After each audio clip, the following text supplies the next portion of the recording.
அனைவருக்கும் இனிய மாலை வணக்கம். செந்தமிழ் சிற்பிகள் உரையரங்கத்தில் இன்று திரு அசோகமித்திரன் அவர்களின் நினைவு நாளை முன்னிட்டு இன்று நடைபெறும் செந்தமிழ் சிற்பிகள் உரையரங்க தொடர் வரிசையின் 7வது நிகழ்விற்கு வருகை தந்துள்ள சிறப்பு விருந்தினர், அண்ணா நூற்றாண்டு நூலகத்தின் முதன்மை நூலகர் மற்றும் தகவல் அலுவலர்கள், வாசகர்கள் உள்ளிட்ட அவையோர் அனைவரையும் அன்போடு வரவேற்று மகிழ்கிறது நமது அண்ணா நூற்றாண்டு நூலகம்.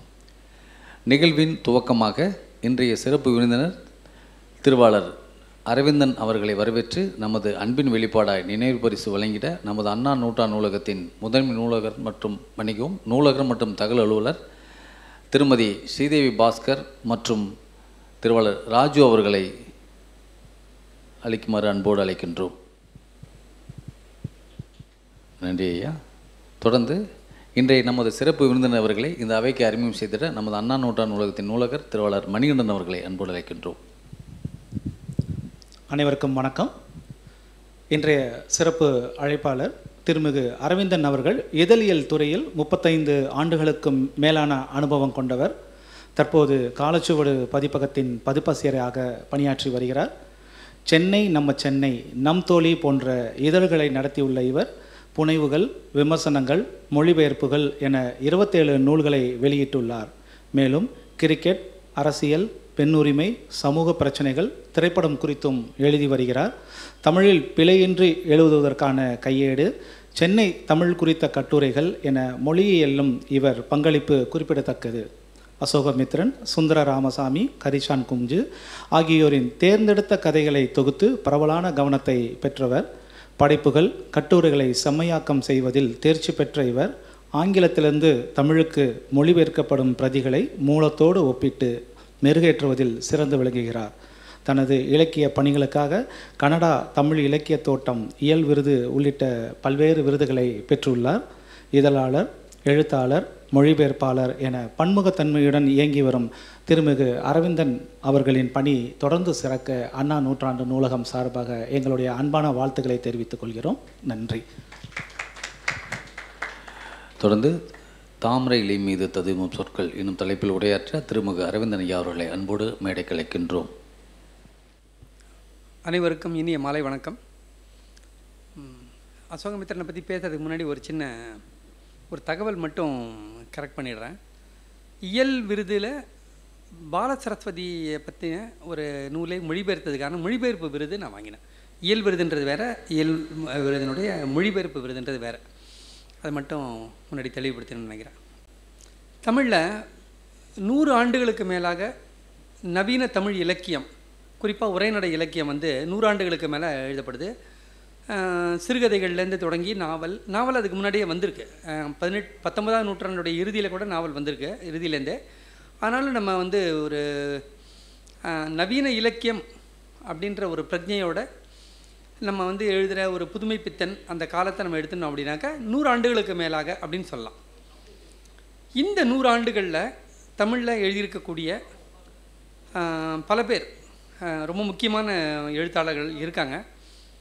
நம்ம கொஞ்சம் தாராளமாக ஒரு பட்டியல் போட்டோம் அப்படின்னா ஒரு 50 பேரை இவங்க முக்கியமான எழுத்தாளர்கள் அப்படின்னு சொல்லலாம். அவங்க குறைஞ்சது ஒரு நல்ல நாவலாவது, சில சிறுகதைகளாவது அந்த மாதிரி எழுதியிருப்பாங்க, கவிதைகள் அந்த மாதிரி எழுதியிருப்பாங்க. அதில் சலிச்சு எடுத்து ஒரு சில பேரை சொல்ல முடியும் அப்படின்னா அப்படிப்பட்ட மிகச்சிலரில் ஒருத்தர் அசோகமித்திரன். மீதி சிலர் யாருன்றது நம்ம இப்போ பேச வேண்டாம், நம்மளுடைய உரையினுடைய எல்லைக்கு வெளியில் போகும். அதில் ஒருத்தர் அசோகமித்திரன். அசோகமித்திரன் தமிழ் எழுத்தாளர், முன்னோடி எழுத்தாளர். புதுமை பித்தன், கூப்பாரா அந்த இதுக்கப்புறமா அடுத்த வந்த எழுத்தாளர் இருக்காங்க இல்லையா, சுந்தர ராமசாமி, ஜெயகாந்தன், அதுக்கு முன்னாடி தி ஜானகிராமன், அந்த மாதிரியான இதில் அசோகமித்திரன் 50கள்லேருந்து எழுத ஆரம்பிக்கிறாரு. அவர் கிட்டத்தட்ட அவருடைய மரணம் வரைக்கும் 2017 அப்படின்னு நினைக்கிறேன், அது வரைக்கும் அவர் தொடர்ந்து எழுதிட்டு இருந்தார். கிட்டத்தட்ட 67 ஆண்டுகள் தொடர்ந்து எழுதினார். அவர் தமிழினுடைய முன்னோடி எழுத்தாளர், தமிழில் மிகச்சிறந்த எழுத்தாளர்களில் ஒருத்தர் அப்படின்றத தாண்டி உலகத்தரமான எழுத்தாளர். நம்ம உலக இலக்கியத்தை கரைச்சி குடிச்சிட்டேன்னு சொல்லிட்டு யாராலையும் சொல்ல முடியுமான்னு தெரியல, என்னால் கண்டிப்பாக சொல்ல முடியாது. ஆனால் நான் படித்த வரைக்கும் Tolstoy, தாஸ்தாவஸ்கி, Gabriel Garcia Marcus, Milan குந்தேரா, இந்த மாதிரி ரேமன் கார்வர் அப்படின்னு நம்ம ஆண்டன் செக்காவ், அப்படி நம்ம வந்து ஆங்கிலத்திலையும் தமிழில் மொழிபெயர்ப்பு மூலமாகவும் படித்ததை அப்புறம் வந்து மற்ற மொழிகள்லேருந்து நம்ம படிக்கிறோம்ல, பங்கிம் சந்திரர் அந்த மாதிரியான இதுலேருந்து படிக்கிறது, மலையாளத்துலேருந்து நம்ம பஷீர், தகழி, அப்படி இதெல்லாம் பார்த்து தமிழ் இலக்கியத்தையும் பார்த்து சொல்லும்போது அசோகமித்திரனுடைய எழுத்து சந்தேகத்துக்கு இடமில்லாமல் உலகத்தரமான எழுத்துன்னு சொல்லலாம். உலக அளவிய ஒரு முக்கியமான எழுத்தாளர்கள் ஒருத்தர் அப்படின்னு நம்ம தைரியமாக சொல்லக்கூடிய ஒரு எழுத்தாளர் அசோகமித்திரன் நான் சொல்லுவேன். அது ஏன் அப்படி சொல்லணும் அப்படின்றத முதல்ல பார்ப்போம். ஒரு நல்ல எழுத்து, நல்ல படைப்பு, நல்ல இலக்கியம் அப்படின்னா அந்த இலக்கியம் வந்து நம்ம என்ன பண்ணணும்? நம்ம வந்து படிக்கும்போது ஒரு விஷயம் சுவாரஸ்யமாக இருக்கும், சிலது வந்து கேட்குறதுக்கு படிக்கிறதுக்கு நல்லாயிருக்கும், விறுவிறுப்பாக இருக்கும், ஏதோ ஒன்று நம்மளுக்கு வந்து ஒரு கருத்து அல்லது வந்து ஏதோ ஒரு உணர்வை வந்து கொடுக்கும். இது எல்லாமே எல்லா விதமான நல்ல எழுத்துல எல்லாமே இருக்கும். பஞ்சதந்திர கதையிலேருந்து, விக்ரமாதித்தன் கதையிலேருந்து, புராண இதிகாசங்கள்லேருந்து, நீதி நூல்கள்லேருந்து, பல நூல்களில் நம்மளுக்கு வந்து பல விதமான கருத்துக்களும் பல விதமான பார்வைகளும் கிடைக்கும். நம்மளுக்கு நிறைய அனுபவங்கள் கிடைக்கும். ஆனால் இதெல்லாம் தாண்டி வந்து படைப்பு இலக்கியம் அப்படின்னு நம்ம சொல்லும்போது அந்த படைப்பு இலக்கியமானது அதுக்குள்ளே ஒரு கதை இருக்குது, அதுக்குள்ளே ஒரு அனுபவம் இருக்குது. ஒரு அனுபவம் வந்து ஒரு புனைவோடு சேர்ந்து ஒரு படைப்பாக மாறுது. இதில் எந்த படைப்பானது அது கையாளுகின்ற அனுபவத்தை, அது கையாளுற விதத்தின் மூலமாக நமக்கும் நம்மளுடைய வாழ்க்கைக்கும் இடையிலான உறவை வந்து எது வந்து செழுமைப்படுத்துதோ, எது மேம்படுத்துதோ, எது வந்து இன்னும் துல்லியப்படுத்துதோ, இதை சிறந்த எழுத்துன்னு சொல்லலாம். இது வந்து ஒரு கருத்து மூலமாகவோ அல்லது வந்து ஒரு பிரகாசமான ஒரு வரி மூலமாகவோ அல்லது ஒரு குறிப்பிட்ட அனுபவம் வந்து ரொம்ப முக்கியமானது அப்படின்றது மூலமாகவோ நடக்கிறதில்ல. அனுபவங்கள் எல்லாருக்கும் இருக்குது. ஒரே விதமான அனுபவங்கள் வந்து பல பேருக்கு இருக்கும். ஒரு இடத்துல வேலை செய்கிறவங்க, ஒரு இடத்துல வாழறவங்க அப்படின்னா. ஆனால் அவங்க எல்லாரும் எழுதக்கூடிய கதைகள் ஒரே மாதிரி இருக்கிறது இல்லை. ஸோ அனுபவம் அப்படின்றது வந்து படைப்புக்கு ஒரு அடிப்படை தான். ஆனால் அந்த அனுபவத்தை ஒரு படைப்பாளி எப்படி உள்வாங்கி அதை படைப்பில் வெளிப்படுத்துகிறார் அப்படின்றது இருக்கு இல்லையா? இதில் வந்து நம்மளுடைய வாசிப்பில் நம்ம அதை பார்க்குற விதத்தில் நமக்கு ஏற்படக்கூடிய ஒரு தாக்கம் இருக்குல்ல. அதாவது நம்ம எல்லாருக்குமே ஒரு முக்கியமான கவலை, முக்கியமான கேள்வி என்ன இருக்கும்? அதாவது நம்மளோட அன்றாட வாழ்க்கையை தாண்டி, நம்மளோட அன்றாட வாழ்க்கை லௌகீகமான கவலைகளை தாண்டி இந்த வாழ்க்கையை பற்றி நம்மளுக்கு ஒரு கேள்வி இருக்குது. இந்த வாழ்க்கை ஏன் இப்படி இருக்குது? இந்த வாழ்க்கைக்கு என்ன அர்த்தம், என்ன இதுக்கு வந்து ஏதாவது அடிப்படை, அதாவது இதுக்கு ஒரு அர்த்தம் இருக்கா இல்லையா? இது ஏன் இந்த உலகம் வந்து உருவாயிருக்கு, ஏன் இது இயங்குது அப்படின்னு அடிப்படையான பல கேள்விகள் நம்மளுக்கு வந்திருக்கும் சில சமயத்தில். குறிப்பாக நம்ம வாழ்க்கையும் பொதுவான ஒரு வாழ்க்கையை பற்றியும் நம்மளுக்கு வந்து கேள்விகள் இருக்கும். அப்புறம் நம்மளோட பல அனுபவங்கள் வந்து நம்மளுக்கு வந்து சில அனுபவங்களை வந்து நம்ம எளிமையாக புரிஞ்சிக்க முடியாது, இது ஏன் இப்படி நடக்குதுன்னு தெரியும். ஆனால் சில அனுபவங்கள் நம்ம புரிஞ்சிக்கவே முடியாது, ஏன் இப்படி நடக்குது, அவங்க ஏன் என்கிட்ட இப்படி நடந்துக்கிறாங்க, அல்லது நான் ஏன் அந்த சமயத்தில் இப்படி நடந்துட்டேன். ஒருத்தர் ஏன் நூற்றுக்கணக்கான நாட்களை கொல்லணும்னு முடிவு பண்ணுறாரு, ஒருத்தர் ஏன் வந்து ஒருத்தரை காப்பாற்றுறதுக்காக தன்னோட உயிரே கொடுக்கலான்னு ஒருத்தர் எப்படி முடிவு பண்ணுறாரு, ஒருத்தர் எப்படி வந்து தான் கொடுத்த வாக்குக்காக தங்க உயிரை கொடுக்குறா, இன்னொருத்தர் வந்து நம்பிக்கை துரோகம் பண்ணுறாரு. இப்படி பலவிதமான கேள்விகள் இருக்குது. நம்ம புரிஞ்சிக்க முடியாத கேள்வி, விளக்கம் கொடுக்க முடியாத கேள்விகள் இருக்குது. இப்படிப்பட்ட கேள்விகளுக்கு பதில் வந்து ஏதோ ஒரு விதத்தில் இலக்கியம் நம்மளுக்கு கொடுக்கும். இந்த வாழ்க்கை எப்படி இருக்குது, இந்த வாழ்க்கை ஏன் இப்படி இருக்குது, இந்த வாழ்க்கையை கொஞ்சமாவது நம்ம இன்னும் அதிகமாக புரிஞ்சிக்க முடிஞ்சா இந்த வாழ்க்கையை நம்ம கையாளுறதோ, இந்த வாழ்க்கையோட நம்ம கொள்கிற உறவிலையோ ஒரு மாற்றம், ஒரு சின்ன ஒரு முன்னேற்றம் ஏற்படுறதுக்கு வாய்ப்பு இருக்குது. இந்த விஷயங்களை பண்ணக்கூடியவங்க ஒரு சிறந்த எழுத்தாளர்னு சொல்லலாம். அந்த அர்த்தத்தில் அசோகமித்திரன் வந்து மிகச்சிறந்த எழுத்தாளர்னு நான் சொல்லுவேன். நான் ஒரு சின்ன விஷயம் எடுத்துங்க, பார்வைன்னு ஒரு கதை. அந்த கதையில் ஒன்றுமே கிடையாது, உண்மையிலே பார்த்தீங்கன்னா கதையே கிடையாது. ஒரு சேல்ஸ் கேர்ள், விற்பனை பிரதிநிதி, ஒரு சலவை சோப்பை வந்து அவங்க வந்து விற்கிறதுக்காக அவங்க தன்னுடைய விளம்பர இதுக்காக ப்ரொமோஷனுக்காக பண்ணுவாங்க இல்லையா. ஒவ்வொரு சில பேர்ட்ட வந்து இலவசமாக கொடுத்துட்டு இதை பயன்படுத்தி பாருங்கள், பிடிச்சிருந்தா நீங்கள் அப்புறம் வாங்குங்கன்னு சொல்லுவாங்க. இதுதான் அவங்க அந்த பொண்ணு உள்ளே வருவாங்க, அந்த வீட்டு அம்மா கிட்ட அதை கொடுப்பாங்க, கொடுத்துட்டு கொஞ்ச நேரம் அவங்களுக்கு அந்த இடத்துல வந்து அதை செஞ்சு காட்டுவாங்க, டெமோ பண்ணுவாங்க இல்லையா, செய்து காட்டுவாங்க, அப்புறம் போயிடுவாங்க. வேறு எதுவுமே நடக்காது கதையில். அந்த பின்னாடி வந்து அந்த பெண்ணுடைய வாழ்க்கையில் ஒரு சின்ன விஷயம் மட்டும் அவங்க வந்து நினைவு கூர்ந்து சொல்லுவாங்க. நான் பொதுவாக இந்த மாதிரி பேசும்போது நான் கதையை சொல்கிறதில்ல, நான் இந்த ஒரே ஒரு கதையை மட்டும் கொஞ்சம் சொல்லலாம்னு நினைக்கிறேன். கதையே இல்லாத ஒரு கதை இது. உள்ளே வராங்க, பேசும்போது இது மாதிரி நாங்கள் வந்து இந்த மாதிரி கொடுக்குறாங்கன்னா, இல்லைம்மா கொடுத்துட்டு போங்கம்மா, இல்லைங்க நாங்கள் பண்ணி காமிக்கிறேன் அப்படின்றாங்க. அப்படியா அப்படின்றாங்க. தண்ணி கொண்டு வாங்கன்றாங்க, தண்ணி கொண்டுறாங்க. ஏதாவது துணி இருந்தால் கொடுங்கன்றாங்க. துணியா, புடவை இருந்தால் பரவாயில்லையான்றாங்க. எவ்வளோ பெரிய புடவை? 9 கஜமா அப்படின்றாங்க. ஆனால் 9 கஜம் புடவை தான் அங்ககிட்ட இருக்குது. அதை வந்து அந்த பொண்ணு துவச்சி இது பண்ணி செஞ்சு காட்டி பண்ணுறாங்க. அப்போ வந்து கேட்கும்போது அவங்க கிறிஸ்டியன்னு தெரியுது அந்த பொண்ணு. அப்படியே கிறிஸ்டியனா? ஆமாம், 5 வருஷத்துக்கு முன்னாடி மாறிட்டோம் அப்படின்னா. அப்படியே இருந்திருக்கலாம் அப்படின்னு இந்த மாதிரி சொல்லுவாங்க. அவங்க அந்த பொண்ணு டக்குன்னு ஒரு பார்வை பார்ப்பாங்க. பார்த்துட்டு அப்புறம் வந்து இல்லைன்னு சொல்லிவிட்டு அவங்க வீட்டில் வந்து ஒருத்தருக்கு பார்வை வந்து இல்லாமல் இருந்திருக்கும். திடீர்னு பார்வை போயிட்டு என்னென்னமோ பண்ணுவாங்க, அந்த பார்வை வரல. கொஞ்சம் கொஞ்சமாக போயிட்டு முழுக்க பார்வை போச்சு. இவங்க பார்க்காத வைத்தியர் கிடையாது, அவங்களோட சக்திக்கு உட்பட்டு எல்லாமே பண்ணிட்டாங்க. ஆனால் பார்வை திரும்ப வரல. ஒரு பெரியவர் வந்து ஏதோ ஒரு சமயத்தில் அவங்க வீட்டு பக்கத்தில் வந்துட்டு கர்த்தரை ஜபம் பண்ணுங்க பார்வை வந்துடும் அப்படின்றார். கர்த்தர்னா அப்படின்னு இவங்க கேட்குறாங்க. கர்த்தர்னா புரிபவர். புரிபவர்னா செயல் புரிபவர்.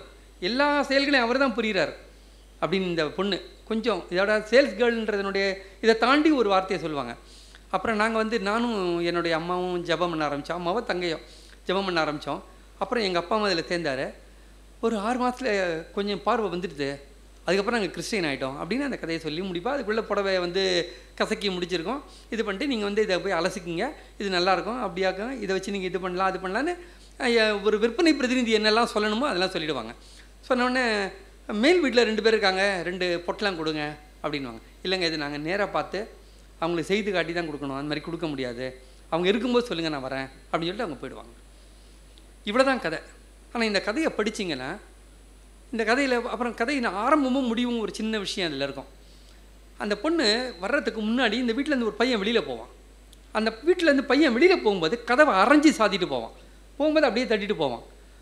சாத்தின அப்புறமா அவன் வந்து கொஞ்சம் அந்த பையன் வேகமாக வர்றதை பார்த்தோ என்னமோ அந்த பொண்ணு அந்த இடத்துல நின்றுருப்பாங்க.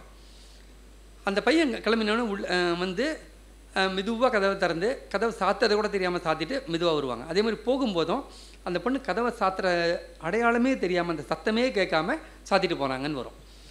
அந்த பொண்ணு வந்து வறுமையில் உழல்ற பொண்ணு, ரொம்ப கஷ்டப்படுறவங்க, காத்தாலேருந்து வெயிலில் அலைகிறாங்க. இந்த மாதிரி பண்ணால் 4 ரூபா கிடைக்கும் அவங்களுக்கு. அந்த 4 ரூபாயில் வந்து அவங்களுக்கு சில சமயத்தில் டீ காப்பிக்கே கொஞ்சம் செலவாயிடும். அந்த பொண்ணுடைய வாழ்க்கை, அந்த பொண்ணு வாழ்க்கையை நடத்துகிற விதம், அவங்களோட பொருளாதார நிலை, அந்த வாழ்க்கையை வந்து அவங்க பார்க்குற விதம், இது எல்லாமே அந்த உரையாடலில் வரும். உரையாடலில் அவங்க நடவுடை பாவனை இல்லை, அவரை வந்து அந்த பொண்ணை பற்றி ஒரு சித்தரிக்கிற விதத்தில் நம்ம வந்து அந்த பொண்ணு மட்டும் இல்லை, அந்த மாதிரியான எத்தனையோ பெண்களை பற்றி நம்ம வந்து நம்மளுக்கு ஒரு படம் கிடைக்கும். நம்ம அன்றாடம் நம்ம பார்த்துட்டே இருப்போம். நம்ம வீட்டு வாசலில், கடை வாசலில், ஆஃபீஸில், எங்கெங்கேயோ பார்ப்போம். அவங்கள நம்ம அப்படியே பார்த்துட்டு கடந்து போயிருப்போம். ஆனால் அவங்களுக்கு பின்னாடி இப்படி ஒரு கதை இருக்கும், இப்படி ஒரு வாழ்க்கை இருக்கும், அவங்களுக்கு பின்னாடி இப்படி ஒரு வேதனை இருக்கும். அப்புறம் அவங்கள வந்து ஒரு வீட்டுக்கு போகிறாங்க, ஒரு அலுவலகத்துக்கு போகிறாங்க, ஒரு விற்பனைக்காக ஒருத்தரை பார்க்குறாங்கன்னும் போது அவங்களுக்கு ஏற்படக்கூடிய அனுபவம் இருக்குது இல்லையா, அந்த அனுபவம் அவங்களுக்கு என்ன கொடுக்கும்?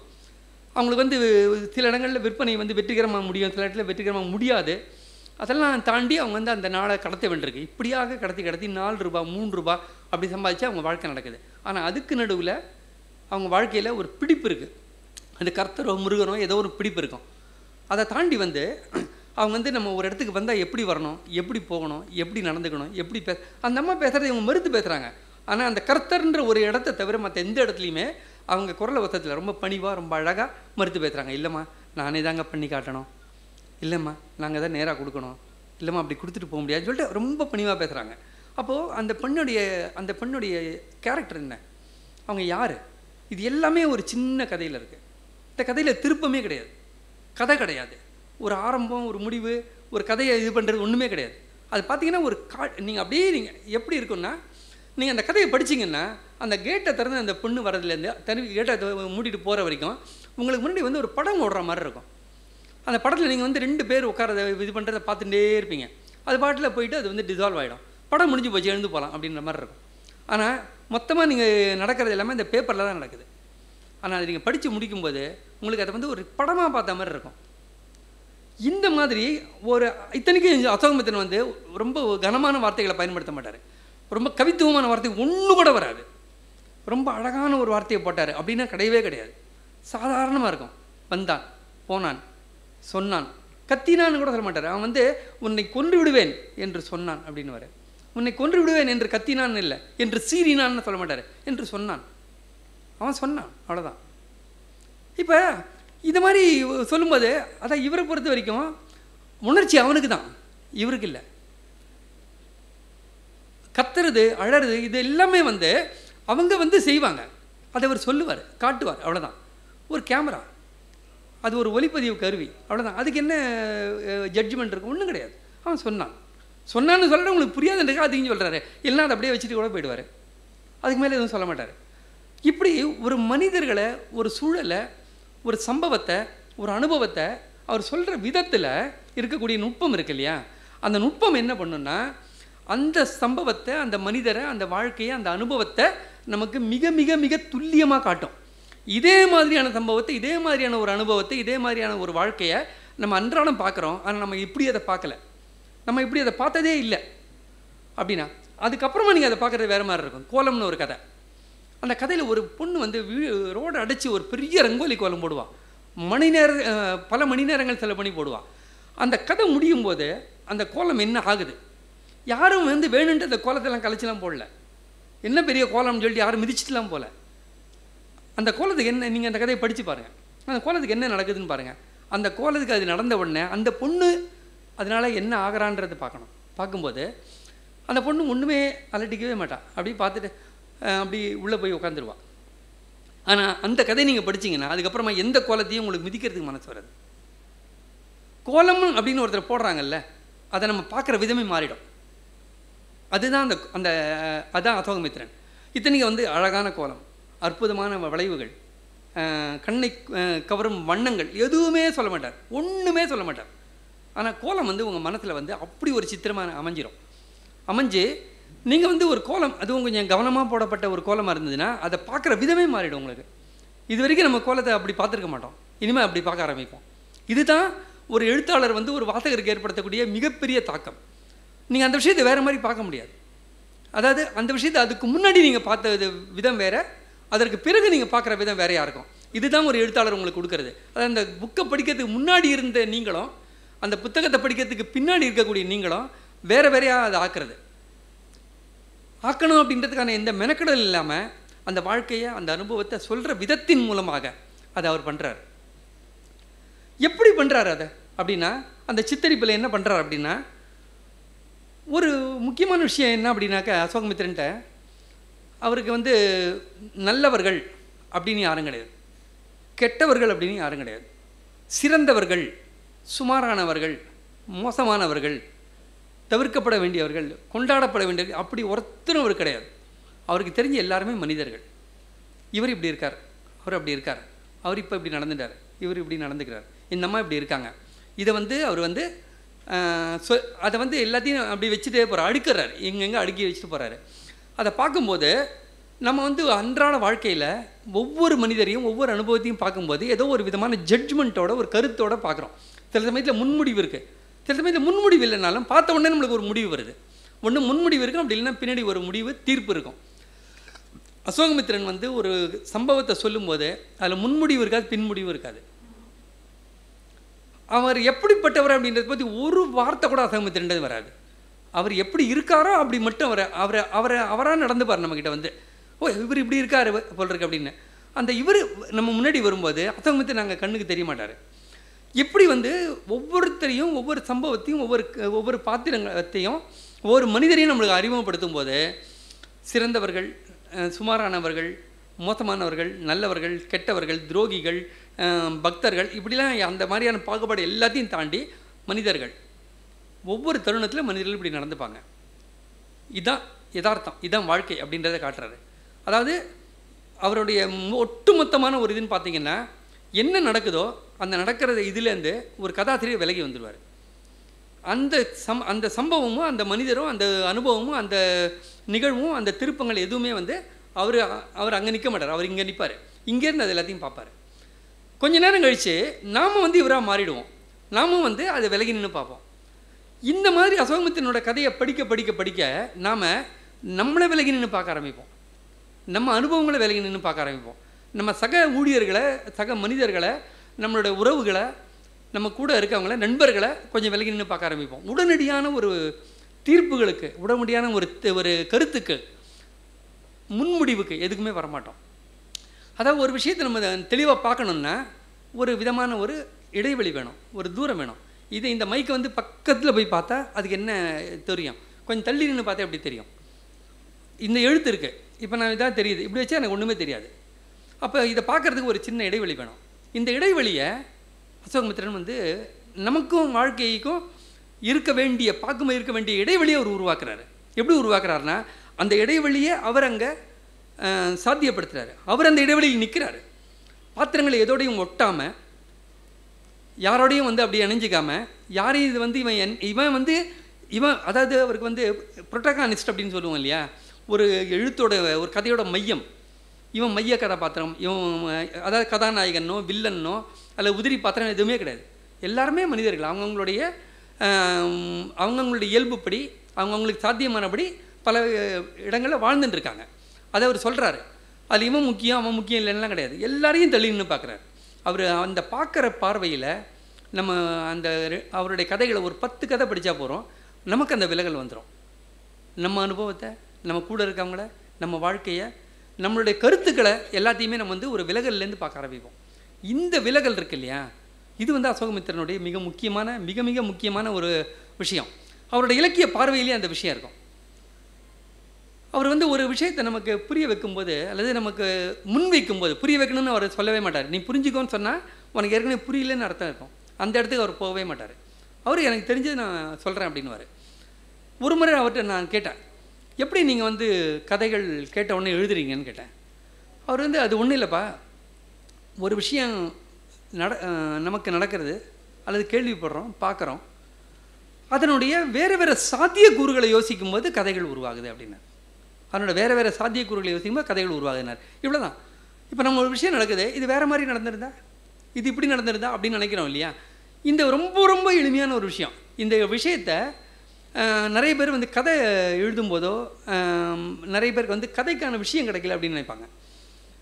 நிறைய பேர் வந்து குறைவாக எழுதுறதுக்கு காரணம் வந்து கதைக்கான விஷயம் அவங்களுக்கு கிடைக்காமல் இருக்கிறது.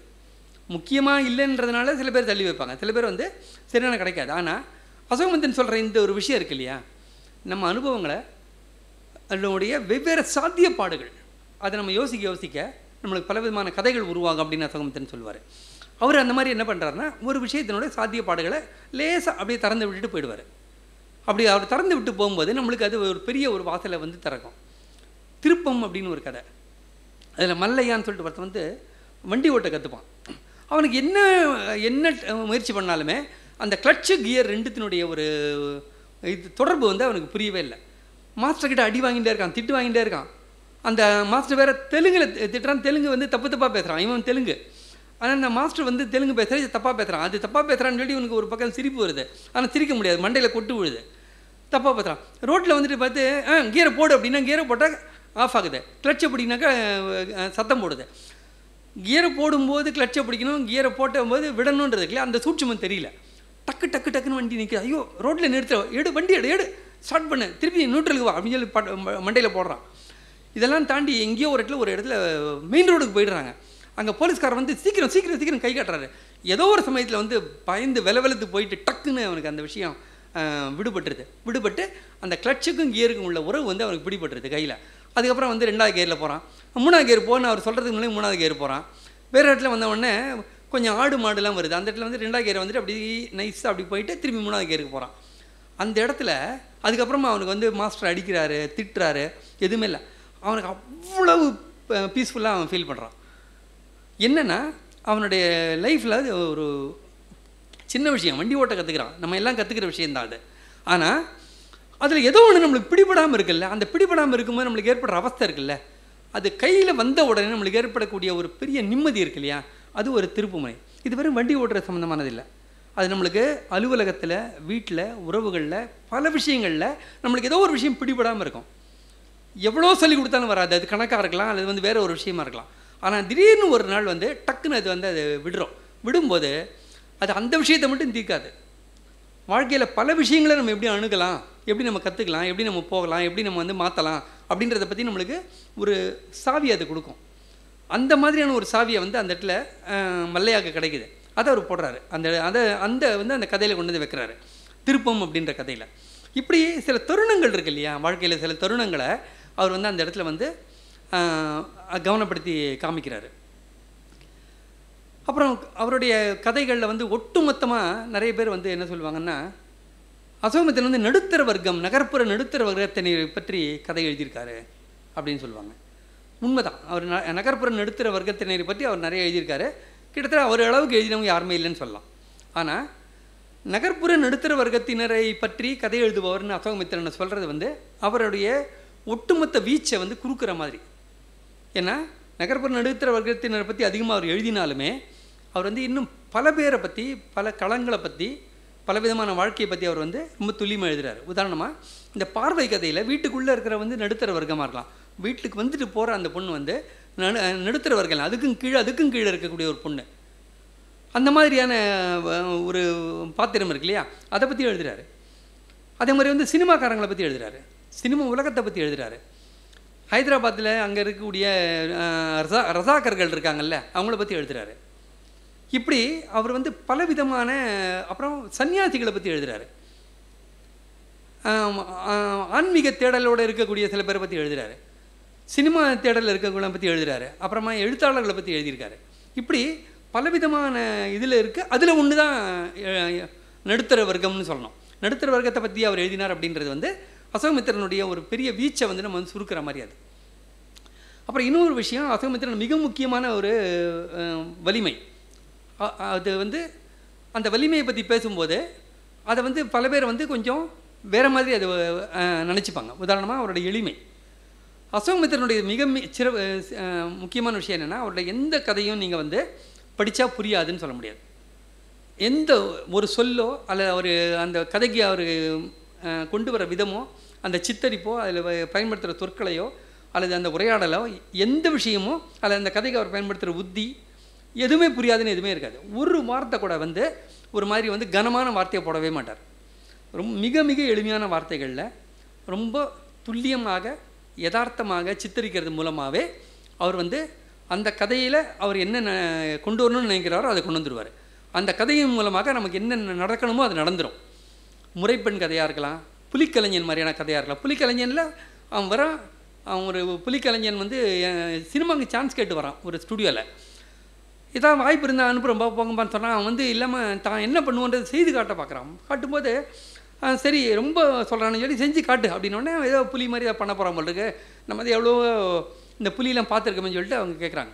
அவன் அடுத்த நிமிஷம் வந்து அவன் பண்ணுற சில விஷயங்கள் இருக்கு இல்லையா, அவன் திரும்புறது, பார்க்குறது, டேபிள் மேலே ஏறுறது, முறைக்கிறது, உருமுறது, அப்படி டக்குன்னு செவுத்து மேலே ஏறுறது, கீழே வர்றது எல்லாம் பார்த்தா நிஜமாகவே மனுஷன் வடிவத்தில் ஒரு புலி வந்த மாதிரி இருக்கும். அங்கே அரண்டு போகிறாங்க. அப்படியே அவன் வந்து அப்படி சுருட்டி நிற்கும்போது அப்படியே உண்மையிலேயே அது ஒரு கணம் வந்து அது அவன் புலியாகவே தெரிகிறான். அவனோட உருமல் வந்து புலியோட உருமலாகவே இருக்குது. ஆனால் அவன் அன்னாடங்காச்சு. அடுத்த வேளை சோத்துக்கு வழி இல்லாதவன் போன வேளை சாப்பிட்ருப்பானன்றது வந்து நம்மளுக்கு தெரியாது. அப்படிப்பட்ட ஒருத்தன் அவங்ககிட்ட இருக்கிற மிக மகத்தான ஒரு கலையை செய்து காட்டுறான். இவங்கெல்லாம் ஆடி போகிறாங்க. அவன் என்ன பண்ணுறதுனே தெரில. எப்படியாவது இவனுக்கு ஒரு வாய்ப்பு கொடுக்கணும்னு சொல்லிட்டு அவங்க முயற்சி பண்ணி அடுத்த படத்தில் வரும்போது நம்ம ஹீரோ வந்து அங்கே போகணும் இல்லையா, அப்போ அந்த புலி வேஷம் போட்டு வர மாதிரி ஒரு சீன் வைப்போம். அப்போ வந்து அந்த இடத்துல இவனை டூப் போட்டுருவோம், ஒரு 100 ரூபாயை அவனுக்கு கொடுக்கலாம்ல அப்படின்னு சொல்லிட்டு பேசுகிறாங்க. அப்போ வந்து அவனுக்கு ஒரு லெட்டர் எழுதுகிறாங்க. அவன் கொடுத்துட்டு போன அட்ரஸில் அவன் இல்லை, வாடகை கொடுக்கலையே என்னன்னு தெரியல, அவன் இல்லை. லெட்டரை வந்து அவன் போய் சேரலை. அப்புறம் அந்த சீனை வந்து அதுக்கு பதிலாக வந்து அப்போ ஒரு படம் வருது, கரகத்தை தூக்கின்னு போகிற மாதிரி ஒரு சீன் வருது. உடனே இந்த இடத்துல கரகத்தை தூக்கி வைன்னு சொல்லிட்டு டேரக்டர் மாற்றிடுறாரு. ஸோ புலி இது போச்சு. அந்த புலிக்கலைஞன் அப்படின்ற கதையை படிச்சிங்கன்னா நம்ம வந்து இப்படிப்பட்ட ஒரு மிக, அதாவது கற்பனையே பண்ண முடியாத அளவுக்கு திறமைசாலி அந்த ஆள். ஆனால் அவனுக்கு வந்து அதை வச்சு ஒரு 10 பைசா சம்பாதிக்க முடியல. அதுதான் யதார்த்தம். மிகப்பெரிய கலைஞன், அதுக்காக அவன் எவ்வளவோ நாட்களை செலவு பண்ணியிருப்பான் அவன்கிட்ட இருக்க இதுக்காக. ஆனால் அவனால் அதை வச்சு 10 பைசா சம்பாதிக்க முடியாது. கிட்டத்தட்ட பிச்சைக்காரனோட நிலைமையில் வந்துட்டு எனக்கு ஏதாவது சான்ஸ் கொடுங்கன்றான். இவங்களுக்கு அதை வந்து பார்த்து பிரமிச்சு போயிட்டு கொடுக்க முடியலன்னு சொல்லிட்டு இவங்களுக்கு ஒன்றுமே அவனை பயன்படுத்திக்கவே முடியல அவங்களால. கடைசியில் ஒரு வாய்ப்பு உருவாகுது, அந்த வாய்ப்பு அவங்ககிட்டையும் போய் சேரலை. அப்புறம் அந்த வாய்ப்பும் வேறு மாதிரி உருமாறி போகுது. இந்த விஷயத்தை அவர் அந்த கதையை நீங்கள் படிச்சிங்கன்னா, அந்த கதை தொடங்குகிற இடம், அந்த ஸ்டூடியோ உள்ளே இருக்கவங்க வர்றது, அவன் கேட்குறது போகிறது, கொஞ்சமாக அவன் கெஞ்சி தான் வந்து அதை செய்து காட்டுறதுக்கான ஒரு அனுமதி வாங்குறது, அவன் செய்து காட்டுறது, அதெல்லாம் பார்த்திங்கன்னா ஒரு நான் முதலே சொன்ன மாதிரி அது ஒரு திரைப்படம் மாதிரி அது கண் முன்னால் விரியும்.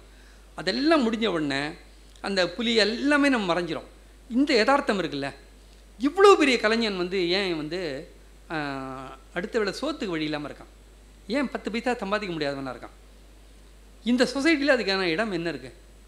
அவனுக்கு எப்படி இவ்வளோ திறமை வந்தது? முதல்ல அவன் ஏன் இந்த சொசைட்டி வந்து எந்த விதத்துலையுமே அவனுக்கு வந்து ஒரு இடம் இல்லாமல் இருக்குது அப்படின்ற பல கேள்விகளை நம்மளுக்கு அது எழுப்பும். ஆனால் எந்த கேள்வியும் அசோகமித்திரன் எழுப்பவே மாட்டார். அது அவரோட வேலையே இல்லை. அந்த எல்லா கேள்வியும் நம்மளுக்கு எழும்போம். அதற்கு பிறகு நாம் இந்த மாதிரியான ஒரு கலைஞர்களையோ திறமைசாலிகளையோ பார்க்கும்போது நம்ம அவங்கள பார்க்குற பார்வை மாறிடும்.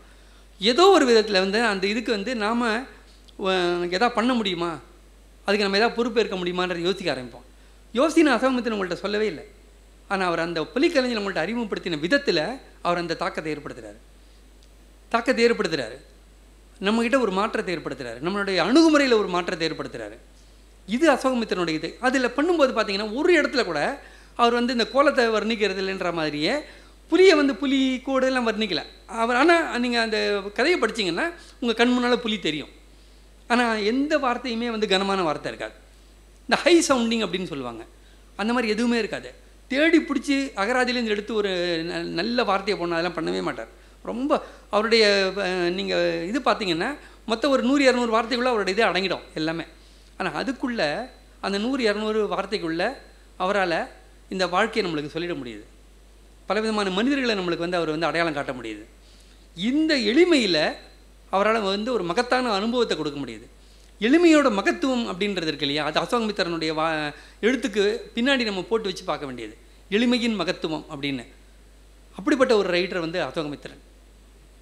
அதே சமயத்தில் எளிமை அப்படின்றதுக்காக அவரோட கதைகள் வந்து ரொம்ப ஈஸியாக படிக்கலாம், படித்து முடிச்சிடலாம், புரியாதது எதுவும் இருக்காது. ஆனால் அந்த கதையை நம்ம உள்வாங்குறோமா அப்படின்றது இருக்கு இல்லையா, அது அவ்வளோ எளிதானதில்லை.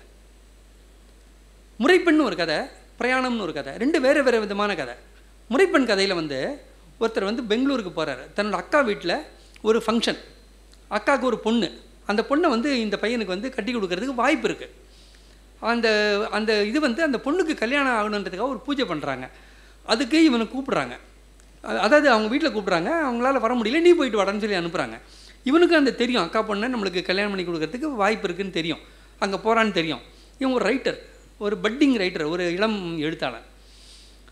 அவன் போகும்போது ஒரு சின்ன இது இருக்கும் இல்லையா, அந்த ஒரு சின்ன பையன் ஒரு வயசில் வந்து தனக்கு முறைப்பெண்ணாக இருக்கக்கூடிய ஒருத்தர் பார்க்க போகிறோம். அவங்களோட கல்யாணத்தை பற்றி யோசிக்கிறாங்க. அந்த பொண்ணு தனக்கு கல்யாணம் பண்ணி கொடுக்க முடியும் அப்படின்னும் போது அங்கே போகும்போது அவனுக்கு இருக்கக்கூடிய ஒரு சின்ன ஒரு இது இருக்கும் இல்லையா, மனசில் ஒரு உற்சாகம் இருக்கும் இல்லையா. போகும்போது அவன் அங்கே பஸ்ஸில் இறங்கி அவங்க வீட்டுக்கு போகிற இடத்துல நடந்து போகும்போது யாரோ கூப்பிடுறாங்க அவனை. என்ன வெளியூர் வந்து அவங்களுக்கு கண்ணு தெரியாதா அப்படின்னு ஒரு அவர்களுக்கு பார்த்தா மேலே பார்த்தா ஒரு பெரிய ரைட்டர் நிற்கிறாரு. எங்கேயோ ஒரு இடத்துல அவரை பார்த்துருக்கான். எங்கே என்னோட அப்படின்னா மேலே வாங்க அப்படின்னு கூப்பிட்றாரு. மேலே வந்தவொடனே என்னென்னா, இல்லை இந்த மாதிரி எங்கள் அக்கா வீட்டில் ஒரு விழா அதுக்காக வந்தேன் அப்படின்றார். ரொம்ப நல்லது சொல்லிட்டு உள்ளேன்னு சொன்னோடனே இட்லி வருது. இல்லை நான் அங்கே போய் பூஜை இருக்குது, அங்கே போய் சாப்பிட்ணும். அட 2 இட்லி சாப்பிட்டா குறைஞ்சா போய்டுன்னு சொல்லிட்டு 2 இட்லி ஒரு வடை, அது முடிஞ்சோன்னு ஒரு காஃபியை கொடுக்குறாங்க. அவரால் மறுக்கவே முடியல. அதே மாதிரி இன்னொரு இடத்துல மாட்டிக்கிறேன். இப்படி அக்கா வீட்டுக்கு போகிறதுக்கு முன்னாடி ஒரு 4 நண்பர்கள்ட்ட மாட்டின்னு அவங்களோட அன்புக்கு கட்டுப்பட்டு முடியாதுன்னு சொல்ல முடியாமல் அவங்க கொடுக்குறதெல்லாம் வாங்கி சாப்பிட்றான். அவங்க அக்கா வீட்டுக்கு போய் சேரும்போது அவன் வயிறு வந்து தொண்டை வரைக்கும் இது பண்ணி வெடிச்சிடுற மாதிரி இருக்குது. அங்கே போயிட்டு அவன் வந்து எல்லாம் பூஜையெல்லாம் முடிச்சுட்டு சாப்பிட சொல்லும்போது அவனால் சாப்பிட முடியல, வாந்தி எடுத்துகிட்டு மயக்க அடிச்சு விழுந்துடுறான். அப்புறம் அவனை வந்து ஹாஸ்பிட்டலில் சேர்த்து இது பண்ணி அனுப்புகிறாங்க. அந்த கதையை அனுப்புகிறாங்க. அந்த கதையை அப்புறம் வரேன் நான். அனுப்பிடுறாங்க, ஊருக்கு வந்து சேர்ந்துடுறான். அந்த பொண்ணுக்கு வேற எங்கேயோ கல்யாணம் ஆகிடுது. இப்படி முடிக்குது அந்த கதை. இப்போ அந்த பொண்ணுக்கு வேற எங்கேயோ கல்யாணம் ஆகிறதுக்கும் இவனுக்கு அன்றைக்கி ஏற்பட்ட அனுபவங்களுக்கு நடுவில் நேரடியான தொடர்பு இருக்குது. அன்றைக்கி வந்து அவன் நேராக அவங்க அக்கா வீட்டுக்கு போயிட்டு ஒழுங்காக பூஜையில் கலந்துட்டு சாப்பிட்டுட்டு நல்லபடியாக வந்துட்டு கிளம்புறேன் அப்படின்னு சொல்லிட்டு வந்திருந்தான்னா அந்த இடத்துல இருக்கக்கூடிய சூழ்நிலையோ அவங்க எடுத்துருக்கக்கூடிய முடிவோ வேறு. அவன் அங்கே வரேன்னு சொல்லிட்டு அங்கே இன்னொருத்தர் கூப்பிட்டான், அங்கே போயிட்டு இன்னொருத்தர் கூப்பிட்டான், அங்கே போயிட்டு இன்னும் போயிட்டு அவங்களோட உபசரிப்பெல்லாம் மறுக்க முடியாமல் எல்லாரும் கொடுக்கறதையும் வாங்கி சாப்பிட்டுட்டு ஒரு இடத்துல வந்து ஒருத்தர் ஹோட்டல் வாசலை கூப்பிடுவார். உள்ளே வாங்க அப்படி கூப்பிடுவார். இவன் வந்து இல்லை போனோடனே அது எப்படி இங்கே வந்துட்டு போயிடுவீங்களா அப்படி அப்படின்னு சொல்லிட்டு கூப்பிட்றாரு. கூப்பிட்டு உட்காரிச்சு அப்புறம் என்ன எழுதிட்டு இருக்கீங்க அப்படின்னு ஆரம்பித்து பேசுகிறாரு. பேசும்போது இட்லின்றாராம். 2 இட்லி வருது. இப்போ தான் இட்லி சாப்பிட்டேன் அப்படின்னா சும்மா சாப்பிடியா அப்படின்றார். அப்புறம் வந்து ஏதோ ஒன்று சொல்கிறாரு, ஓய் கடுப்புன்றாரு. 2 அந்த ஹோட்டலெல்லாம் 2 தான் வைப்பாங்களா அப்படின்னு அவன் நினைக்கிறான். குலாப் ஜாமுன் எல்லாம் 2 தான் வைப்பாங்க, பரவாயில்ல 2 வருது. 2 சாப்பிட்டு முடிக்கிறான். அப்படி வந்து அவனுக்கு அவன் வந்து ரொம்ப கூச்ச சுபாவி, மறுத்து பேச தெரியல. மறுத்து பேச தெரியாதனால எல்லாத்தையும் வாங்கி போட்டுட்டு அதனால் வந்த விலை என்னென்னா அவனுக்கு நடக்கக்கூடிய ஒரு கல்யாணம் நடக்காமல் போகுது. இந்த கதையை படிக்க நான் சொல்லும்போது உங்களுக்கு சிரிப்பு வரல. நீங்கள் நேராக படிச்சிங்கன்னா குலுங்கி சிரிப்பீங்க. தனியாக படிங்க. கும்பலில் படித்தா யாரும் நம்மளை பைத்தியம் நினச்சிடுவாங்க. அந்த மாதிரி ஆக்கிடுவார் அசோகமித்திரன். எதுக்கு இவன் இப்படி உட்காந்து ஒரு புக்கை பார்த்துட்டு இப்படி சிரிக்கிறான், ஜோக் புக்காக படிக்கிறான் அப்படின்னு நினைப்பாங்க. ஆனால் அந்த கதையை படித்து முடிச்ச பிறகு சிரிப்பு வராது, கண்டிப்பாக சிரிப்பு வராது. அதுதான் அசோகமித்திரன். அவர் உங்களை சிரின்னு சொல்லலை, அழுன்னு சொல்லலை. ஆனால் நம்மளுக்கு சிரிப்பு வரும், நம்ம அழுக வரும். அதாவது அந்த அந்த விஷயத்தை அவர் ஒன்றுமே அப்படியே என்ன நடக்குதுன்னு சொல்லிகிட்டே போகிறார். அது சொல்லும்போது அவர் சொல்கிற கச்சிதம், சிக்கனம், அவர் காட்டுற ஒரு கோணம், அதில் உள்ள துல்லியம், அதெல்லாம் சேர்ந்து நமக்கு வந்து அந்த விஷயத்தோட நம்மளோட உறவு இருக்கு இல்லையா. நம்ம கண்ணெதிர்க்க இவரை பார்க்குறோம். ஆனால் இவரை இது வரைக்கும் பார்த்த மாதிரி இல்லாமல் வேறு மாதிரி பார்க்குறதுக்கான ஒரு டூலை வந்து அசோகமித்திரன் கொடுத்துருவார். இல்லையே நம்ம இப்படி பார்த்ததே இல்லையே அப்படின்னு நம்மளுக்கு தோண வச்சிருவார். அதனால தான் அந்த கதையை படித்து கடைசி வரி வர வரைக்கும் நம்ம சிரிச்சுட்டே இருப்போம். ஆனால் கடைசி வரி முடித்ததுக்கப்புறம் சிரிப்பு வராது, மனசு வந்து அப்படியே கனத்து போயிடும். யுக தர்மம்ன்ற கதையிலையும் அந்த மாதிரி கடைசி வரி, அவன் வந்து மார்க் வாங்குறதுக்கு போகிறாங்க, 10ஆம் கிளாஸ் மார்க்கு. ஒரே பரபரப்பாக இருக்குது, பதட்டமாக இருக்குது, அவன் பயமாக இருக்குது. க்யூல் இப்போ மாதிரிலாம் வந்து ஆன்லைனில் வராது அல்லது இந்த மாதிரிலாம் வராது. நீங்கள் ஸ்கூலுக்கு போயிட்டு க்யூல் நின்று வாங்கணும். 60களில் அல்லது 70களோட தொடக்கத்தில். அப்போ வந்து இவன் கம்மியாக மார்க் வாங்கியிருக்கான். அவங்க அப்பா வரும்போது ரொம்ப வருத்தமாக கேட்குறாரு, என்னடா எவ்வளோ கம்மியாக வந்திருக்க அப்படின்னா. அப்படி இல்லைப்பா, பேப்பர் ரொம்ப டஃப்பாக இருந்தது. சுப்பிரமணி நல்லா தானடா வாங்கியிருக்கான். அவன் காப்பி அடித்தான்ப்பா, நீ ஏன்டா அடிக்கலை அப்படிங்க. அவன் காப்பி அடித்தான் அப்படின்னா நீ காப்பி அடிக்கலைன்றதுக்காக அப்பா தன்னை பாராட்டும் சொல்லி அவன் காப்பி அடித்தான்ப்பா அப்படின்றான். நீ அடிக்க வேண்டியதானடா அப்படின்னாரான். அவ்வளோதான் யுக தர்மம் அந்த கதையோட பேர். இந்த மாதிரி ஒரு இடத்துல வந்து நம்மளை வந்து அந்த விஷயத்தை அப்படியே நம்ம பார்க்குற விதத்தை, நம்ம அணுகிற விதத்தை புரட்டி போட்டுருவார்.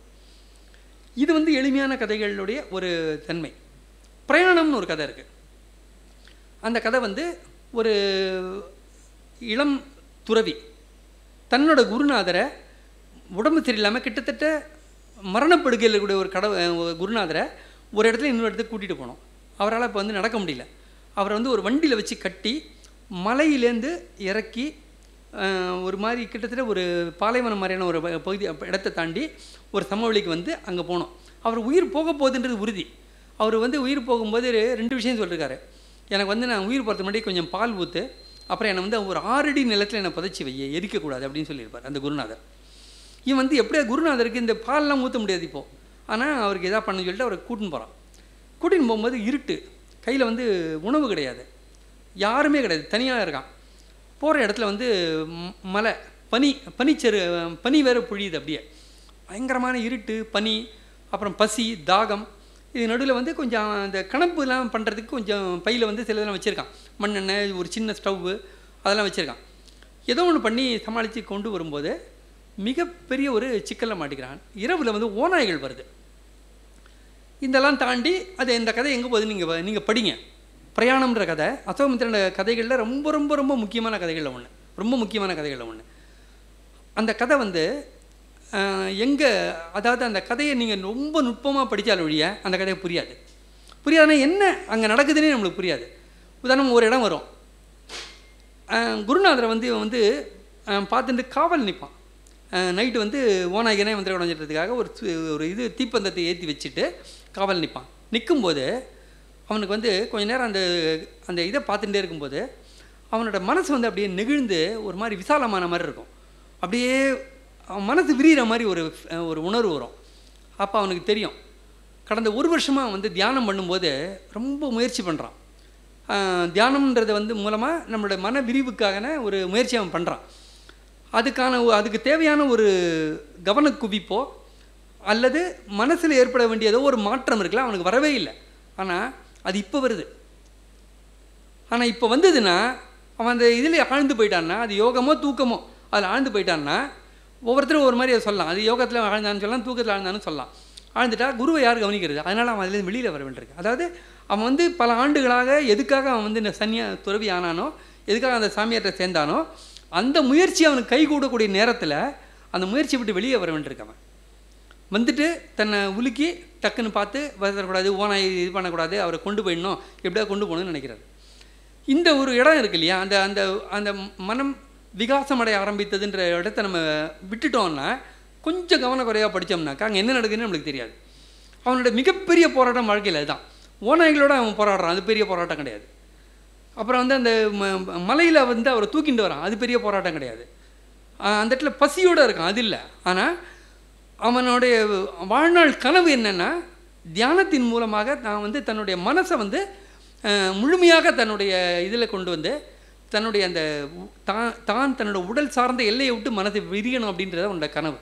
அது நிறைவேறுற சமயத்தில் அதுலேருந்து நம்ம வெளியில் வர வேண்டியிருக்கு, விட்டுட்டு நடைமுறை வாழ்க்கைக்கு வர வேண்டியிருக்கு.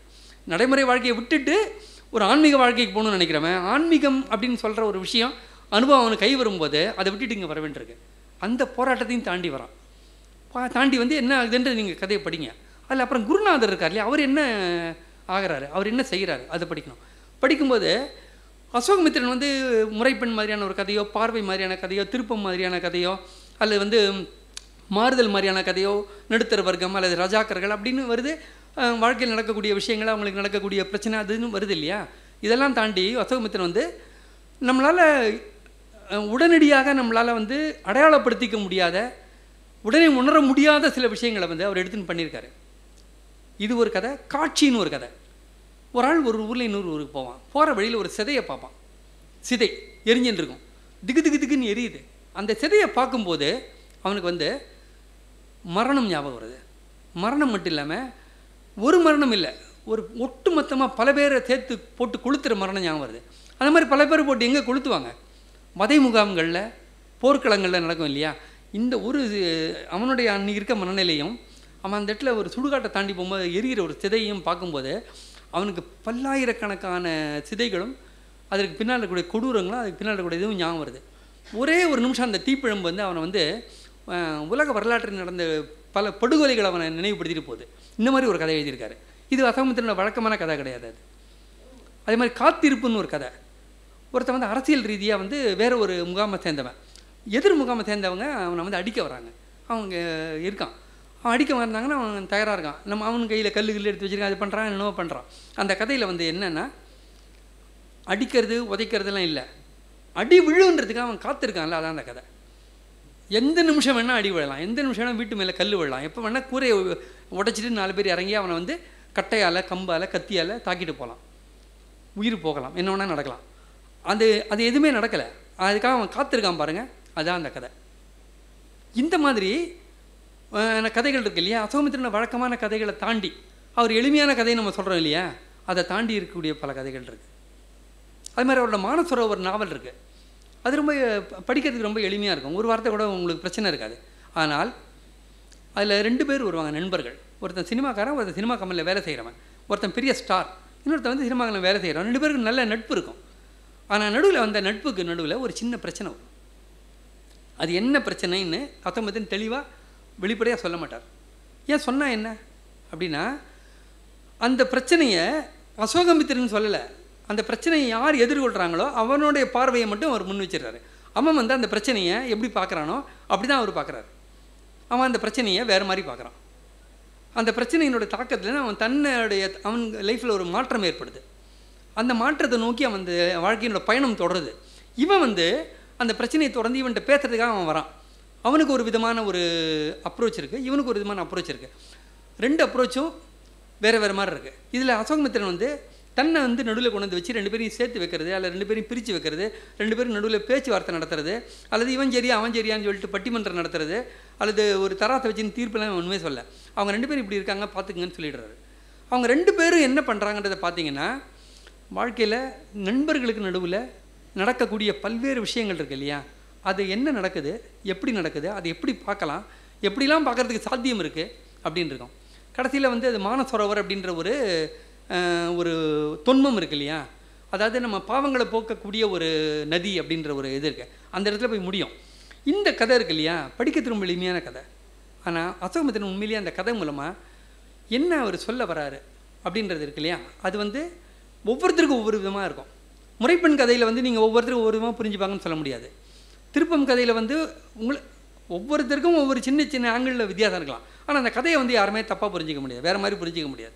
ஆனால் மானசரோவர் கதையோ பிரயாணம் கதையோ அல்லது வந்து காத்திருப்பு மாதிரியான காட்சி மாதிரியான கதைகள் இருக்கு இல்லையா, அந்த கதைகள் வந்து படிக்கிற ஒவ்வொருத்தரோட மனசுலையும் ஒவ்வொரு விதமாக வடிவம் எடுக்கக்கூடிய கதைகள்.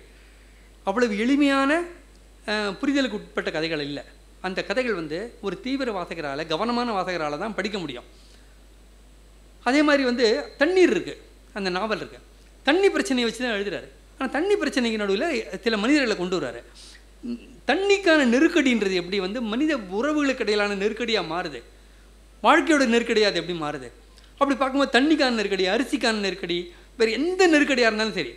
இப்போ ஒன்றுமே இல்லை, நம்ம தண்ணி பிரச்சனை இங்கே எவ்வளோ பேர் பார்த்துருப்பீங்கன்னு தெரியாது. 70களெல்லாம் சென்னையில் வந்து மிக மோசமான தண்ணி நெருக்கடி இருந்திருக்கு, நான் அதை பார்த்துருக்கேன்.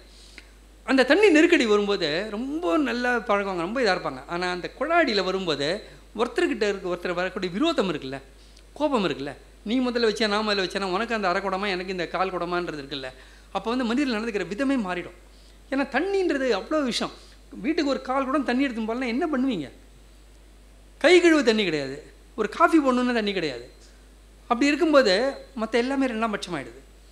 இதே மாதிரி தான் உங்களுக்கு வந்து அரிசி கிடைக்கல, பருப்பு கிடைக்கல அப்படின்ற ஒரு பற்றாக்குறை இருந்ததுனாக்க அப்போ மனித உறவுகள் என்ன ஆகும்? அப்போ ஒரு நெருக்கடின்றது ஒரு ஒட்டுமொத்த சொசைட்டியில் வரக்கூடிய நெருக்கடி இருக்கு இல்லையா, அது வந்து வெறுமனே வந்து பொருள் நெருக்கடி இல்லை, அது மனித வாழ்க்கையோட நெருக்கடி, உறவுகளில் ஏற்படக்கூடிய நெருக்கடி, உறவுகளை மாற்றிடும். அதை சொல்ல போனீங்கன்னா உங்களுக்கு பக்கத்தில் இருக்கவங்க இல்லை, வீட்டுக்குள்ளே அது உறவை மாற்றிடும். யாராவது ஒருத்தர் சீக்கிரம் எழுந்து போயிட்டு ஒரு வேலையை முடிச்சுட்டு வந்தான்னா இவனுக்கு அவன் மேலே கோவம் வரும். அவன் அடுத்த நாள் 4 மணிக்கு அலாரம் வச்சுட்டு நான் அதை முதல்ல முடிக்கணும்னு நினைப்பான், சொந்த தம்பியாக இருப்பான். ஆனால் இது எப்படி நம்ம ஒரு நெருக்கடியானது, ஒரு பற்றாக்குறையானது நம்மளை மாற்றுது. தண்ணீர் படிச்சிங்கன்னா, ஆனால் இது எதுவுமே நான் சொல்கிறேன்ல, இது எதுவும் அசோகமித்திரன் சொல்லலை. அசோகமித்திரன் சொன்னாலே நான் புரிஞ்சுனது உங்கள்கிட்ட சொல்கிறேன். நீங்கள் படிச்சிங்கன்னா உங்களுக்கு வேறு ஒரு விஷயம் புரியும். அப்போ தண்ணீர்ன்ற கதை இருக்கு இல்லையா, அந்த கதையை ஒட்டுமொத்தமாக நீங்கள் தண்ணி மட்டும் இல்லை, அது தண்ணி மட்டும் இல்லை, வாழ்க்கையில் எந்த போதாமையும் எந்த பற்றாக்குறையும் எந்த நெருக்கடியும் அங்கே வச்சு பார்க்கலாம். நீங்கள் தண்ணியில் வச்சு பார்க்கலாம், அதை பணத்தை வச்சு பார்க்கலாம், அரிசியை வச்சு பார்க்கலாம், ஒரு கெரசின் வச்சு பார்க்கலாம், பெட்ரோல் தட்டுப்பாடை வச்சு பார்க்கலாம், ஒரு மருந்து கடைகள்லாம் அதை வச்சு பார்க்கலாம். ஏதாவது ஒரு விஷயம் தட்டுப்பாடாக வருது, பல பேருக்கு தேவையான ஒரு விஷயம் தட்டுப்பாடாக இருக்குது, பற்றாக்குறையாக இருக்குது, போதாமை இருக்குது அப்படின்னா அப்போது மனித வாழ்க்கை என்னவாகும், மனிதர்களுடைய உறவுகள் என்னவாகும் அப்படின்றது இருக்குல்ல. அப்போ வந்து நம்மளுடைய கேரக்டருக்கான டெஸ்ட் அங்கே இருக்குது, கேரக்டரோட டெஸ்ட் அங்கே இருக்குது.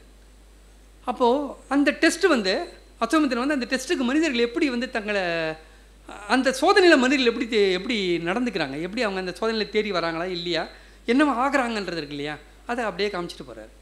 ஆனால் இது சோதனை, பற்றாக்குறை, நெருக்கடி, தட்டுப்பாடு, போதாமை எதுவுமே அதில் வராது, எதுவுமே வராது. என்ன நடக்குதோ அப்படியே வந்துட்டே இருக்கும். அவர் அதை வச்சு காமிக்கிற இடம் இருக்குல்ல, விதமும் அதை சொல்கிற கச்சிதத்தன்மையும் துல்லியமும் பார்த்திங்கன்னா அது நம்மளை வந்து நம்மளுடைய கோணத்தை மாற்றும், நம்ம அணுகுமுறையை மாற்றும், நம்ம பார்வையை மாற்றும், நம்ம புரிதலை மாற்றும். வாழ்க்கையை அசோகமித்திரனோட கதையை வந்து நம்ம தொடர்ந்து படித்தோம் அப்படின்னா வாழ்க்கையை அதுக்கு முன்னாடி பார்த்த மாதிரி நம்ம பார்க்க மாட்டோம், வேறு மாதிரி தான் பார்த்துட்டு இருப்போம்.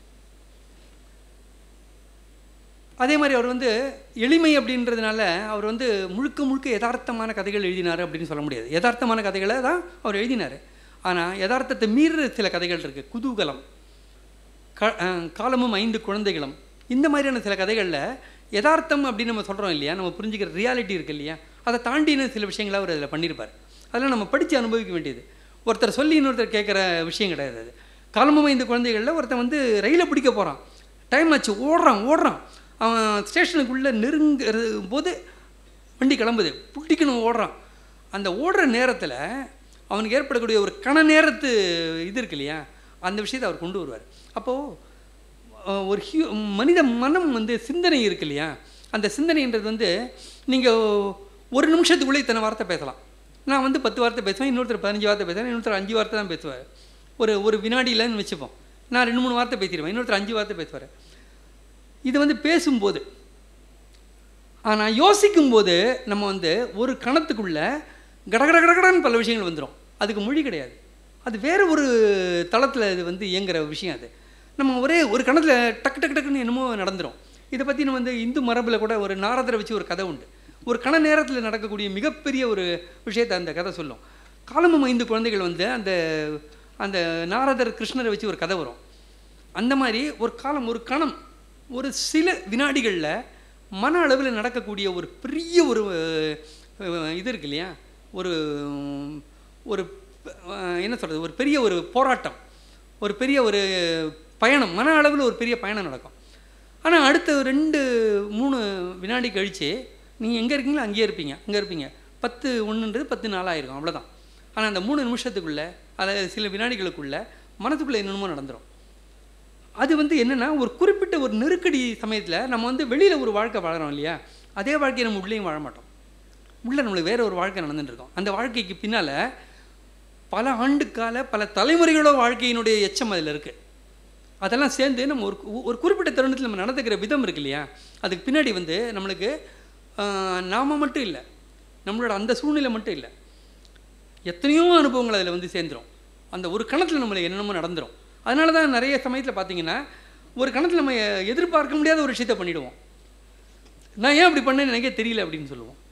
ஆனால் நல்லா ஆழமாக யோசித்து பார்த்திங்கன்னா அந்த விஷயம் நம்மளோட ஆழ்மனத்தில் எங்கேயோ ஒரு இடத்துல ஒளிஞ்சிருந்துருக்கும், எங்கேயோ ஒரு இடத்துல இருக்கும். அது நம்மளால் வந்து கண்டுபிடிக்க முடிஞ்சதுன்னா நம்ம அதை தேடி பார்க்கலாம், தேடி பார்த்தா கண்டுபிடிக்க முடியலாம். இப்படிப்பட்ட ஒரு சாத்தியக்கூற அந்த கதை வந்து அப்படியே திறந்து ஓப்பன் பண்ணிவிடும். இது வந்து அவருடைய ரொம்ப எளிமையாக இருக்கக்கூடிய கதையில் வரக்கூடிய ஒரு விஷயம், கொஞ்சம் மாய யதார்த்தம் மாதிரி போயிட்டு அப்படி வரக்கூடிய ஒரு விஷயம். இப்படி அசோகமித்திரன் வந்து அவருடைய கதைகளில் கிட்டத்தட்ட 200 கதைகள் எழுதியிருக்காரு. அதில் இந்த மாதிரி பல்வேறு விஷயங்கள் சிறுகதைகளில் இருக்குது. நாவல்களில் இன்றுன்னு ஒரு நாவல், இப்போ நிறைய பேர் வந்து 90களில் வந்து கதையினோட வடிவத்தை பற்றி பேசினாங்க. இது வந்து தமிழ் சிறுகதைகள் வந்து யதார்த்த தளத்தில் இருக்குது, அப்புறம் வந்து இது வந்து ஒரு மையத்தை வச்சு ஒரு நவீனத்துவ வடிவத்தில் இப்படி இருக்குது, அதெல்லாம் வந்து வழக்கொழிந்து போன விஷயங்கள் உலகளாவிய அளவில் வேறு மாதிரி எழுதுகிறாங்க. ஒரு கதையற்ற கதை, வடிவமற்ற கதை, மையமற்ற கதை, கட்டுடைப்பு அப்படிலாம் பேசினாங்க. ஆனால் இவங்கெல்லாம் பேசுகிறதுக்கு முன்னாடியே சுந்தர ராமசாமி வந்து கதையில்லாத மையம் இல்லாத ஒரு நாவல் எழுதிட்டார், ஜெய சில குறிப்புகள்னு. அசோகமித்திரன் எழுதிட்டார், இன்றுன்னு ஒரு நாவல் எழுதிட்டார். இன்றுக்கு ஒரு கதை கிடையாது, ஒரு கோவையான ஒரு விஷயம் கிடையாது, சம்பவங்கள் கிடையாது, உதிரியாக பல விஷயங்களை கொலாஜ் பண்ண மாதிரி இருக்கும். டிப்பிக்கல் போஸ்ட் மாடர்ன் ஸ்ட்ரக்சரில் இருக்கும். அது பல விஷயங்களை ஒன்றாக கோத்த ஒரு கதை இருக்கும். அதில் ஒரு பக்கம் வந்து எமர்ஜென்சி பீரியட் பற்றி வரும், இன்னொரு பக்கம் வந்து தீனதயாள் உபாத்யாயா வந்து விபத்தில் மரணம் அடைஞ்சதை பற்றி வரும், இன்னொரு பக்கம் காந்தியை பற்றி ஒரு இது வரும், இன்னொரு பக்கம் இன்னொன்று வரும். இது எல்லாத்தையும் ஒட்டுமொத்தமாக நீங்கள் சேர்த்து பார்த்தீங்கன்னா, பார்த்துட்டு அந்த தலைப்பு பார்த்தீங்கன்னா இன்று நம்மளோட சமகாலம்ன்றது இருக்கு இல்லையா, அது எப்படிப்பட்டதாக இருக்குது அப்படின்றத பற்றின ஒரு படமாக அது தெரியும் நம்மளுக்கு. ஆனால் அதில் கதை கிடையாது, ஒரு விதமான ஒரு கதைக்கான ஒரு தொடர்ச்சி இருக்குது இல்லையா, இவன் வந்தான் போனான் அப்படின்றது எதுவுமே இருக்காது, கேரக்டர்னு இருக்காது. ஆனால் அது வந்து அந்த ஒரு தொகுப்பு வடிவம் இருக்கு இல்லையா, கொலாஜ் வடிவம், அதை ஒரு குறிப்பிட்ட ஒன்றுக்கொன்று தொடர்பில்லாத பல்வேறு கூறுகளை ஒன்றாக சேர்க்கறது இருக்கு இல்லையா, அந்த கொலாஜ் வடிவத்தில் அந்த கதை இருக்கும். இப்படி பண்ணியிருக்காரு அவர். ஆக எளிமையான எழுத்தாளர் அப்படின்றதுக்காக அவர் வந்து வடிவத்தில் பரிசோதனை பண்ணலன்னு இல்லை, கனமான கதைகளை வந்து நம்ம வந்து 1 முறை 2 முறை 3 முறை படிக்க வேண்டிய கதைகளை அவர் எழுதியிருக்காரு. அப்புறம் அவரோட மன உணர்வுகளை நம்ம வந்து பின்தொடர்ந்து போகணும் அப்படின்னாக்கா நம்ம வந்து வெளி உலகத்துலேருந்து கொஞ்சம் வந்து துண்டித்து உள்ளே போனால் தான் டைரி மாதிரியான கதைகள் நம்ம படிக்க முடியும். டைரி, மஞ்சள் கயிறு, 3 ஜாதி இருப்பு பாதைகள், இதெல்லாம் பார்த்தீங்கன்னா முழுக்க சைக்காலஜி. அதை படித்தீங்கன்னா நீங்கள் வந்து ஒரு பெரிய ஒரு 2-3 உளவியல் நூல்களையோ அல்லது உளவியல் பட்டமோ நீங்கள் இருக்கு இல்லையா, இந்த மாதிரி ஒரு 3 நாள் கதை படித்தீங்கன்னா உங்களுக்கு கிடைக்கக்கூடிய உளவியல் பார்வை இருக்குது இல்லையா, அது வேறு மாதிரி இருக்கும். அந்த மாதிரி பண்ணியிருக்காரு. ஆக அசோகமித்திரன் வந்து இப்படி வந்து ஒட்டுமொத்தமாக அவர் வாழ்க்கையை சித்தரிக்கிற விதத்தில் அவருடைய எளிமை, அவருடைய துல்லியம், அவர் காட்டுற விதம், அவர் வந்து அந்த வாழ்க்கையில் அந்த மனிதர்கள்ட்ட அங்கே நடக்கிற விஷயங்களில் பட்டுக்காமல் தள்ளி நின்று தாமரை இலை தண்ணி மாதிரி அதை பட்டுக்காமல் அதில் ஒதுங்கி நின்று அதை அவர் அதை பார்க்குற விதம், அதை சித்தரிக்கிற விதம், இதெல்லாம் சேர்ந்து அசோகமித்திரன் அப்படின்ற ஒரு கலைஞனுடைய கதைகளை, அது நாவலோ சிறுகதையோ ஈவன் கட்டுரைகளையோ நம்ம படிக்கும்போது, படித்ததுக்கு பிறகு வாழ்க்கையை பற்றின நம்மளுடைய பார்வை, நம்ம அணுகுமுறை, நம்ம புரிதல், நம்ம வாழற முறை நிச்சயமாக ஏதாவது ஒரு தாக்கத்துக்கு ஏற்படும். நமக்கு ஆன்மீகத்தில் நம்பிக்கை இருக்கலாம், சில பேருக்கு நம்பிக்கை இல்லாமல் இருக்கலாம். ஆனால் தியானம் அப்படின்னு ஒரு விஷயம் இருக்குது. தியானம்ன்றது கடவுள் சம்மந்தப்பட்ட விஷயம் கிடையாது. நம்ம மனசுக்குள்ளே நம்ம இன்னும் கொஞ்சம் ஆழமாக போகிறதும், நம்ம மனசில் என்ன இருக்குன்றதை புரிஞ்சுக்கிறதும் ஒரு விதமான தியானம். நம்ம மனசு மேலே நம்மளுக்கு வந்து ஏதோ ஒரு விதத்தில் ஒரு கட்டுப்பாடு இருக்கா, நம்ம மனசை நம்மளுக்கு புரியுதா அப்படின்றது கூட தியானத்தோட ஒரு பகுதி தான். கடவுளை அடையணும் அப்படின்னு நினைக்கிறாங்களா, அதுவும் அப்படின்னு நினைக்கிறவங்களுக்கு அது தியானம். அதே மாதிரி வந்து ஒரு குறிப்பிட்ட ஒரு சக்தி வேணும் அப்படின்னு நினச்சி கூட தியானம் பண்ணலாம். தியானம்ன்றது பல விதமாக இருக்குது. முழுக்க முழுக்க கடவுள் நம்பிக்கை இல்லாதவர்களுக்கும் தியானத்துக்கு ஒரு தியானம் பண்ணுறதுக்கான ஒரு தேவை இருக்குது. தியானம்ன்றது அதை தாண்டின ஒரு விஷயம். அசோகமித்திரனுடைய கதைகளை ஒருத்தர் எடுத்து வச்சுட்டு ஒரு மாதம் அந்த கதைகளை மட்டுமே, வேறு எதுவுமே படிக்காமல் அந்த கதைகளை மட்டுமே, சிறுகதைகள் நாவல்களை படிச்சுட்டே இருக்கான்னு வச்சுங்க, அது வந்து வாழ்க்கையில் அது ஒரு மிகப்பெரிய தியானத்துக்கு உட்பட்ட மாதிரியான ஒரு உணர்வை ஏற்படுத்தும். அதுக்கு பிறகு நம்மளுடைய மனம், நம்மளுடைய பார்வை, நம்மளுடைய வாழ்க்கை அதுக்கு முன்னாடி இருந்த மாதிரி இருக்காது. அந்த ஒரு தாக்கத்தை அசோகமித்திரன் ஏற்படுத்துவார். இப்படிப்பட்ட தாக்கத்தை ஏற்படுத்தக்கூடிய ஒரு கலைஞனை உலக மகா கலைஞர்களில் ஒருவனாக கருதி தமிழில் அப்படி ஒருத்தர் எழுதியிருக்கார் அப்படின்றதுனால அவர் அதுக்கான ஒரு நியாயமான பெருமிதத்தோடு அவருடைய அந்த சிறப்பை இன்றைக்கி உங்கள் முன்னால் சொல்கிறதுக்கான ஒரு வாய்ப்பை கிடைச்சதை எண்ணி ஒரு மகிழ்ச்சியோடு இந்த வாய்ப்புக்கு நன்றி சொல்லி விடைபெறுகிறேன்.